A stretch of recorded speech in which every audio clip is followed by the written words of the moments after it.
اخوة، كنت درت واحد الفيديو هادي واحد العام على هذا الحامة ديال مولاي يعقوب عين الله. الخطير والغريب في الامر انه مازال ما تبدلت حتى شي حاجه، ما تصوبت حتى شي حاجه. هذه عام، ها انتم شوفوا الحاله، والله العظيم الا حشومه بالله. انتم شوف، زباله بما تحمله الكلمه من معنى. والله العظيم الا زباله بالله. انتم هنا روبينيات شي حاجه زعما صراحه شيء يندى له الجبين. وكما قلت لكم، مع العلم ان هذه هي الحمى ديال عين الله الاولى الاصليه القديمه. اما هذيك الجديده اللي مبريزونطيه وفيها منظر مزيان، هذيك دايرينها في الواجهه. يعني كان تاكدوا كيزيدوا يبرهنوا لنا ان كيخدموا على الواجهه، اما العمق والمصلحه ديال الشعب والمصالح ديال الغالبيه العظمى ديال الناس ما كيخدموش عليها. ها انتم كتشوفوا زباله، وحق الله العظيم الا زباله بالله.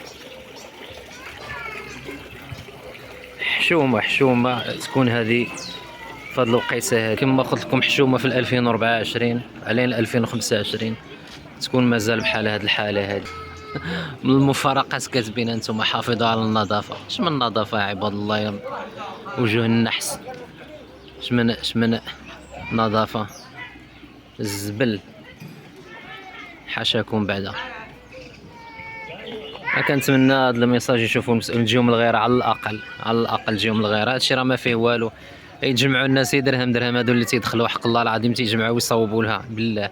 تكون هي مساهمات. ساعه ما عرفتش انا هادشي واش مخلينو هكا. ما عرفتش الله، ما عرفت بالله. كان عيات شوفوا ما تفهم والو.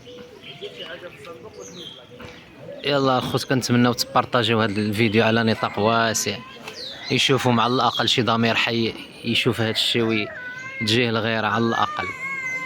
ما عرفش، كما قلت شي ضمير حي تجيه الغيره على هذا الحامه ديال عين الله، على مدينته وعلى المنطقه ديالو، ويحاولوا يخرجوا لها شي ميزانيه. ماشي شي ميزانيه كبيره، ما كنظنش تكون شي ميزانيه كبيره. يلا كما قلت لكم، بارطاجيو هذا الفيديو على نطاق واسع باش يوصل على الاقل لواحد، يوصل لشويش الناس. يلا، ونتمنى عاوتاني نغيبوا شي 6 شهور ولا شي 7 شهور واحد اخرى، نجيو نلقاو شي تغيير، نتمناو. يلا، والسلام عليكم.